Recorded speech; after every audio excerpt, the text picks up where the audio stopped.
শুভেচ্ছা অভিনন্দন। আমি একটি আবৃত্তি করে শোনাচ্ছি। আশ্চিরের শারদ প্রাতে বেজে উঠেছে আলোক মঞ্জির, ধরণীর বহিরাকাশে অন্তরিত মেঘমালা, প্রকৃতির অন্তরাকাশে জাগরিত জ্যোতির্ময়ী জগন্মাতার আগমন বার্তা, আনন্দময়ী মহামায়ার পদধ্বনি অসীম ছন্দে বেজে উঠে রূপলোক ও রসলোকে আনে নবমাধুরীর সঞ্জীবন।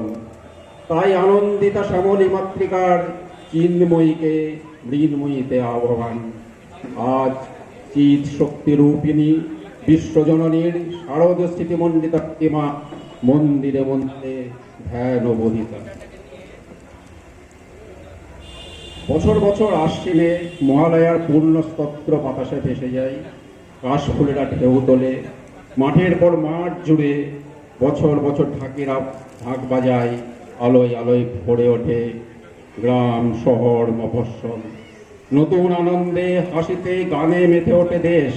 মা আসে দশভুজা দুর্গতি নাশিনী ত্রিশূলে বিদ্ধ করেন মহিষাসুরকে প্রতি বছর। অসুর মরে না, মরেও মরে না, প্রতি বছর আবার বেঁচে ওঠে। আবার মা জগৎজননীকে ত্রিশূল হাতে ভীষণ প্রচণ্ড রূপে জাগ্রত হতে হয়।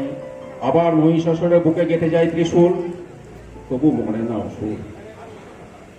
আসলে বছরে 4 দিন আমরা মা দুর্গাকে ডাকি, বাকি 361 দিন অসুরদের সঙ্গেই থাকি। তাদের সামনে মাথা উঁচু করি, তাদের আস্ফালনকে ভয় পাই, তাদের ধ্বংস সন্ত্রাসকে সমীহ করি, তাদের ভয়ে আমরা কুঁকড়ে থাকি।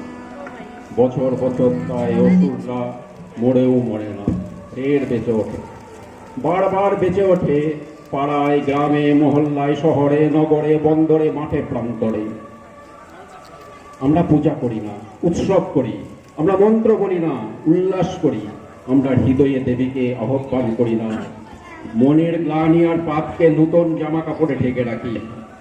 তাই প্যান্ডেলে প্যান্ডেলে বছর বছর প্রতিমা আসে, মা আসেন না, অসুরও মরে না।